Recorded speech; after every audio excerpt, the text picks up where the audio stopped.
Hey guys, welcome. Today we're going to look at video games you might have missed in 2021. Also, before we start, it's really important that I mention today's sponsor. This video is sponsored by the burger that I had a few hours ago. I'm telling you, it is delish. So without further ado, ladies and gentlemen, let's go. Kicking things off is Age of Darkness Final Stand. This is a dark fantasy survival RTS where you must illuminate, build, and defend humanity's last bastion against horde of enemies. During the daytime, you'll gather resources, fortify defenses, and recruit new allies in preparation for the night, at which point nightmarish creatures will start pouring relentlessly and attacking your home base. The goal is simple: you must survive the night and try to live to fight another day.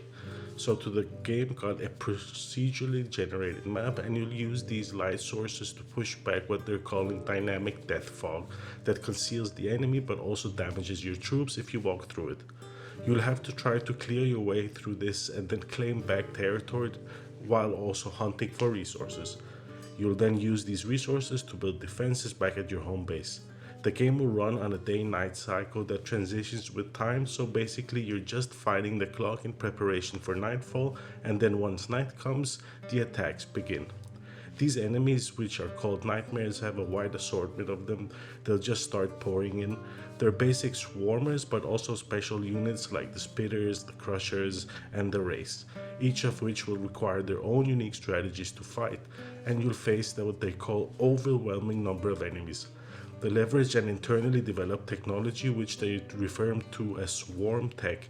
Apparently the game can render over 70,000 enemy units on screen at one time. Yes, you heard me correctly, 70,000. Now I don't think I see 70,000 in any of this footage, but it's certainly a large number, and either way it's pretty impressive. The game will feature these rogue-like mechanics with the malices and blessings. Malices are random afflictions placed on the player. However, if you survive the night, you'll get to choose from one of 3 randomly selected blessings, which will make you stronger. There's also a champion system where you'll be able to micromanage these powerful unique heroes with special abilities that can help you turn the tide of battle. These will level up and get stronger, and then letting you select their very own skill tree. The enemy also has their own elite roaming champions, and you can fight these to gain special resources. All in all, this is a pretty neat sounding game, and I do think it looks decent, as well as it's worth noting here that the developer is a company by the name of PlaySide, and they have mostly made mobile games, so keep that in mind. Age of Darkness Final Stand is coming to the PC via Steam. Next on our list is Book of Travels. This is an atmospheric online RPG that takes place in this hand-drawn fairy tale inspired world. It's pulling its inspiration from genre classic. They say this game lacks the restraints of linear missions and plot lines, instead giving players the liberty to travel the free wilds and vivid cities, stumble upon hidden places, and unravel masteries on their own. There's no overarching goal, there's no one set in stone narrative. It's all about how you go across it, how you explore, how you discover, and how you enjoy the world for its own sake. Basically, they say they want players to experience an adventure that does not hold their hand.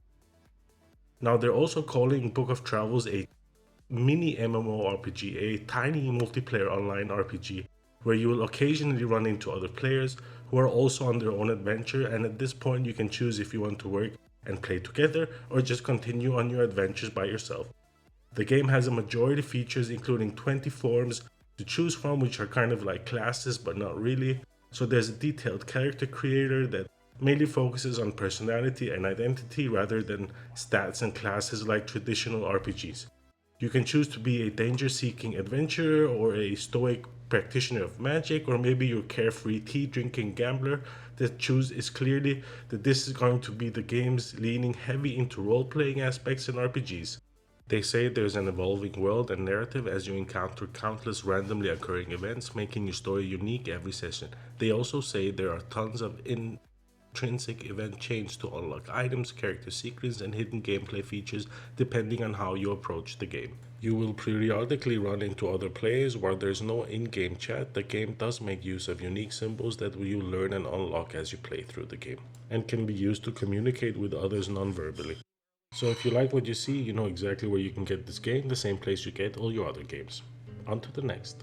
Next game is Lian, a traditional Eastern-style MMORPG that looks to deliver much of what you'd expect from a theme park MMO. This is also a game that I played that they had a beta some time back, and I came away from this game feeling like it was just okay. It wasn't terrible, it was just okay. It's got a fairly linear leveling experience. You'll move from zone to zone following the main story and completing the side quests from these NPCs that you'll find in each zone. Small lovely cities dotted throughout the map. The game does feature an action combat type system that I would say is very popular in the Eastern games, similar to Terra in fact, and I don't have much Terra experience, but people say it's nearly identical. Basically, the style here is that you use these AoE and cleave attacks to take down big groups of enemies, and I thought combat was genuinely the strong suit from when I played it. Lian also takes all the typical of the standard content boxes. It's got dungeons, raids, world bosses, there's a housing system and PvP, arena battlegrounds, open RVR and the like. Lian launched on PC back in October 2021 for the price of $29.99, and since then have changed to go free to play. So if you don't have anything else to do, give Lian a try. Especially if you like this type of Eastern gameplay. Well, anyway, Lian. Oh, and by the way, thanks a lot for taking the time to watch this video. I'd really appreciate some feedback on how you think it is. Thumbs up, thumbs down. Maybe leave a comment in the comment section with some feedback from me in order to improve these videos to make them more enjoyable for you to watch in the future. Okay, I'll stop marketing myself right now and come back to the videos. This was Lian, as I've said 6 times. Let's go on to the next one.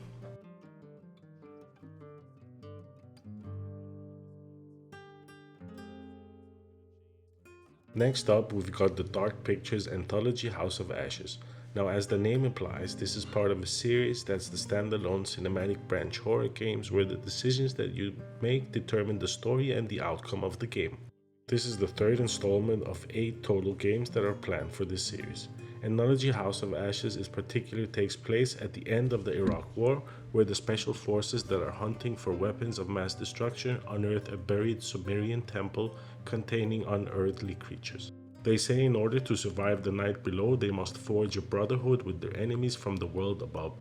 So it's a cinematic branching horror game that's all about the decisions you make. And these are not light-hearted decisions, these are severe decisions about life or death, quite serious. So you'll navigate the underworld and fight your way through the buried Sumerian temple against these hordes of deadly monsters. The game will feature the 2 critically acclaimed multiplayer modes from their prior games. You can either share the story online with a friend, or you can play offline with their 5-player Pass the Pad. Personally, I haven't played either of these games in the series, but this does look pretty cool, so absolutely worth a mention. And from one very dark game to one very bright game, bringing up the rear is Riders Republic. This is an open-world extreme sports game that takes place in a huge seamless open world that is set in these iconic national parks that are all meshed together for an attempt to create a seamless exploration. You'll be coming across other players in the world, and you can team up with them to complete in these wide range of modes like downhill racing, team versus team competition, or large-scale competitive races. Key features include this huge social play space. From the snowy mountains to arid canyons, you can ride through numerous well-known locations, all of these faithfully transposed and matched up together to create and allow for a seamless exploration between these locations. There's going to be a vibrant social hub. They say you can gather in and meet other players, cooperative and competitive mode. There's a competitive racetrack. Players can race with no limits, community jams, and large-scale events. And if I understand it correctly, multiplayer arenas with 6 versus 6 team PvP matchup. There's also going to be online cups with leaderboard, plenty customization for your bikes, your player, everything in between. And really cool features. They're saying 60 FPS with 50 drivers on console. Now, PC Master Race have had 60 for a long time, but with 50 players, that's pretty impressive. So if you need an adrenaline boost in these dark times, look no further. Riders Republic. If you made it this far, I'd like to thank you for taking the time to watch my video. This is still a little bit new to me, so I'm trying to improve in every video. If you like what you saw, please give me a thumbs up. If you didn't, give me a thumbs down. If you haven't subbed, what are you waiting for? And don't forget to thrust the bell icon. See you guys. Peace.